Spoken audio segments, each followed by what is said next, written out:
Hi everyone, my name is Robin Speziale and I am the national best-selling author of a book called Market Masters. In this video we'll be talking about Stephen Jarislowsky.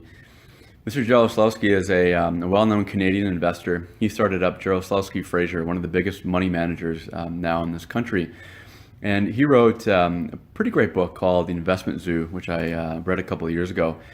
And in The Investment Zoo he has a chapter or section there on his 8 rules of investing, which essentially distills his thought process, his framework on selecting investable quality securities for his portfolio on behalf of his clients. While he's no longer chief investment advisor or running that company, I believe he might still be on the board, but he just wanted to share everything he knew in this book, The Investment Zoo.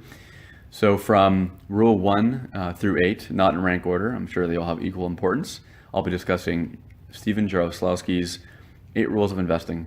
Number 1, Jarislowsky says, your best bet for building wealth over the long term is to build a portfolio of high quality, large company stocks that have great management and a track record of doubling earnings every 5 to 7 years, preferably in a non-cyclical business.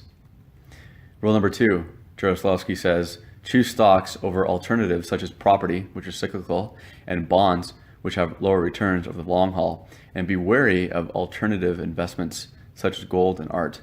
Number 3, start as early as you can and select and hold these companies for the long term. Do not trade unless you have clearly made a mistake.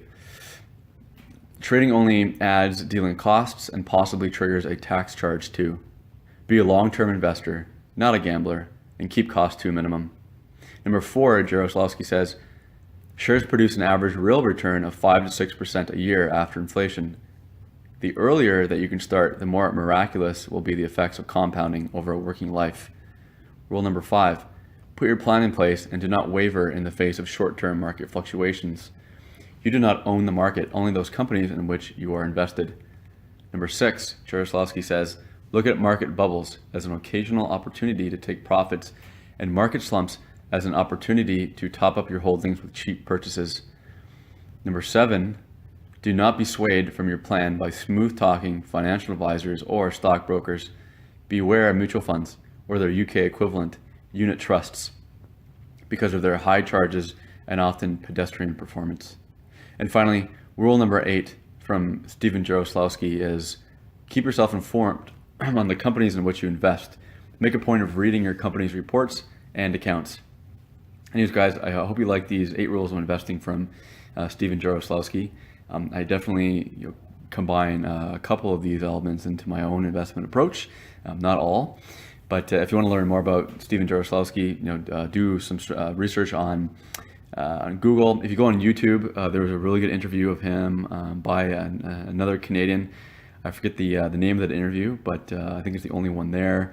And of course, read Jarislowsky's book, which he wrote a couple of years ago, I believe 2011, 2012, entitled The Investment Zoo. So if you have any more questions for me, you can email me at r.speziale@gmail.com and check out my website, robinspeziale.com. Talk soon and happy investing. Bye.